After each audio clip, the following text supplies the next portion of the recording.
My name is Sylvia, and I'm a 38-year-old housewife working part-time.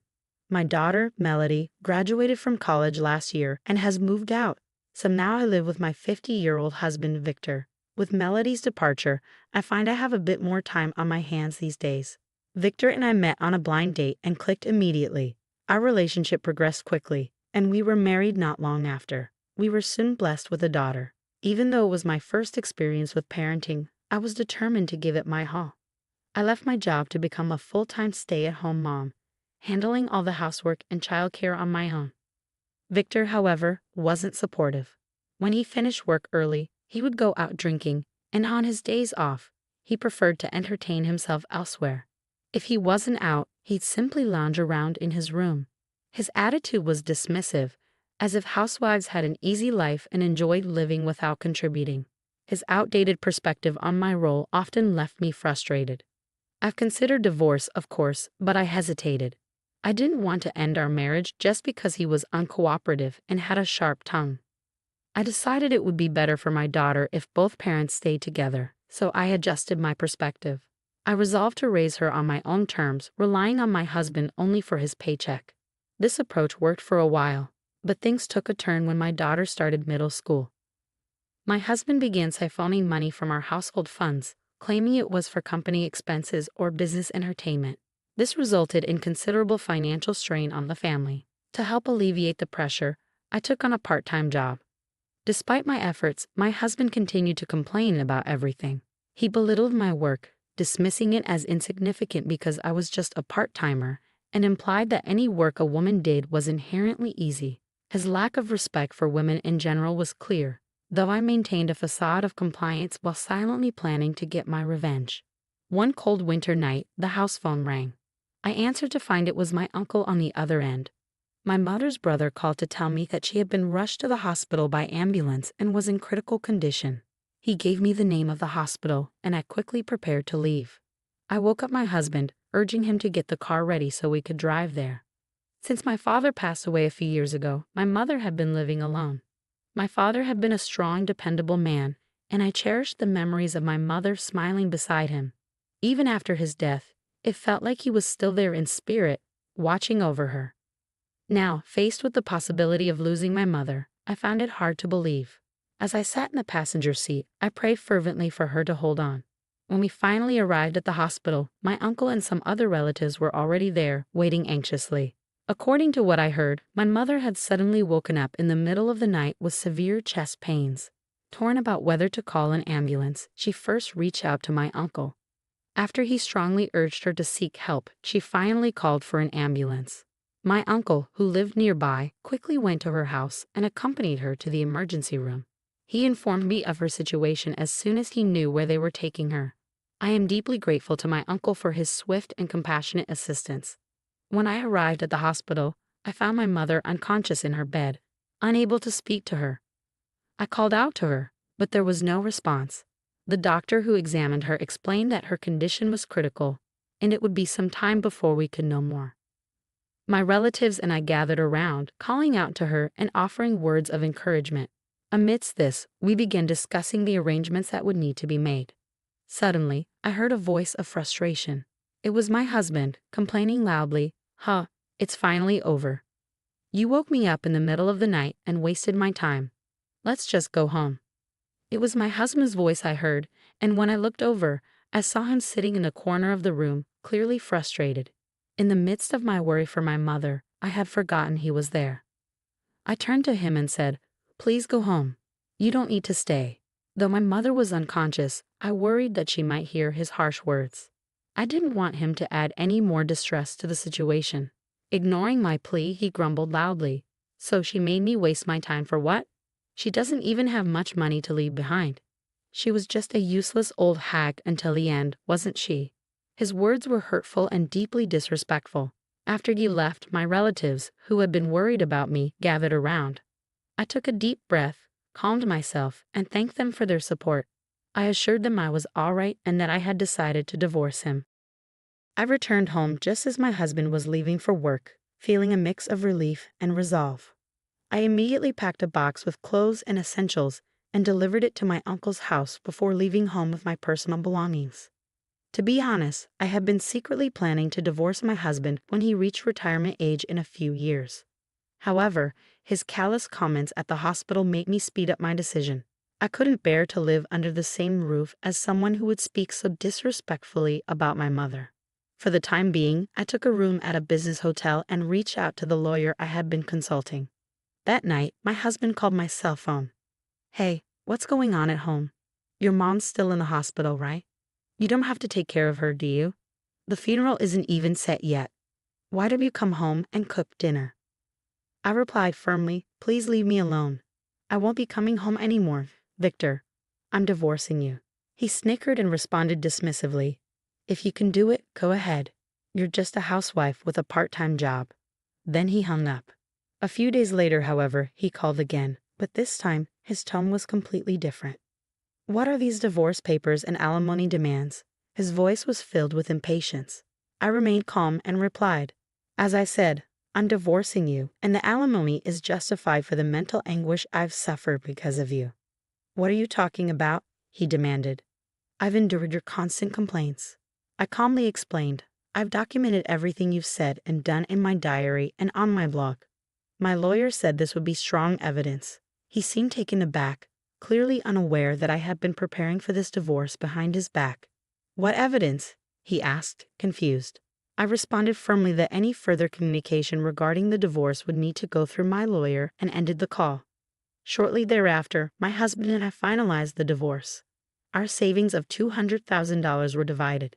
Since his share was equal to the amount of alimony for the emotional distress, we agreed that I would receive the full amount of the savings. Naturally, my husband resisted the terms from the start. "There's no such thing as a wife's share," he argued. "I earned that money. If you're taking over your useless mother's house, then that's mine too." Each time, my lawyer calmly explained the situation to him, pointing out that pursuing mediation or court would be costly. By emphasizing the potential legal fees, my lawyer managed to quiet my husband's objections. When everything was finally settled, my ex-husband bitterly complained, "You took all my money. How could you?" My lawyer looked at me with a pained expression and voiced his concerns about my well-being, though his words offered no comfort. To me, my ex's complaints felt like the desperate cries of a defeated man. Less than 2 months after the divorce was finalized, my mother passed away. I organized her funeral with the help of my relatives. Shortly after, I received a call from my uncle and his wife. They wanted to see me as soon as possible. I felt a bit nervous as I arrived at the restaurant to meet my uncle and his wife. Once seated, my uncle wasted no time getting straight to the point. "I received a call from Victor asking to borrow money," he began. "Given the circumstances of your divorce, I would have hung up on him immediately, but my wife answered the phone instead." "Yes, I was the one who spoke to Victor," his wife confirmed. "I was aware of the situation between you and Victor, including his outburst in the hospital room. I had no intention of lending him any money, but I was curious about what he had to say. I pretended to be sympathetic and asked him why he needed the money, acting as though I was fooled." "Why did he need money, though?" I asked, puzzled. My uncle explained, "Even though you got the couple's savings after the divorce, Victor still had a job and should have been earning enough. However, he's been gambling away his paycheck. When he ran short, he started borrowing from consumer credit companies. Naturally, he ran out of money, and his salary was being garnished. When his boss found out, he was let go. Victor took early retirement?" I said, astonished. "What a mess. But didn't he receive severance pay even though he retired early?" My uncle nodded. Yes, he did receive severance pay, which was actually an advance payment system. It was added to his salary and bonus a long time ago. The severance pay he received in advance was based on what he would have earned if he had worked until the official retirement age. Since he retired early, he had to repay the difference when he left. I was surprised. I didn't know he was taking advantage of the advance payment plan. I vaguely remember that he stopped showing me his pay stubs at some point. I'm sure that's when he started using that system. My uncle's wife added, "So after I listened to Victor, I told him, 'Oh my gosh, let me talk to my husband about this.' And then I hung up. It was quite entertaining." Later, I discovered that my ex-husband hadn't only called my uncle, but had reached out to all my relatives, asking them for money. How could any of my relatives lend him money? I thought. Even those who attended the wake and farewell ceremony knew about his outbursts in the hospital. I have no sympathy for my ex-husband. I guess he's run out of people to turn to. One day, I received a call from an unknown number. When I answered, I heard my ex-husband's voice, a voice that sounded different from when we were married. It gave me goosebumps. "Hey, it's been a while. How's everything?" he asked. I replied, "I went to your mom's house recently. They're doing construction. Are you planning to live in it after the renovation?" "No," I said. "I'm renting it out. To be honest, I would have lived there myself. But since my ex-husband knew the location, I thought it might be dangerous, so I decided against it." I wasn't about to give him the full backstory. "Where are you living now?" he asked. "I'd never tell you. Well, it's a condo with a concierge at the entrance, so you can't just walk in," I replied. "A condo?" My ex-husband sounded stunned. It was no wonder. I had inherited a fortune from my mother that far exceeded the alimony I received. The story dates back to when my father passed away a few years ago. He was a tax accountant, and during his illness, he had asked a colleague in his profession to handle my mother and my inheritance. I had been concerned about my ex-husband's money management skills even before my father's death.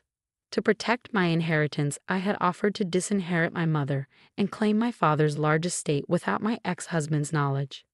When my ex-husband inquired about my father's inheritance, I lied, telling him that it was negative due to the mortgage on the house and that I had renounced it.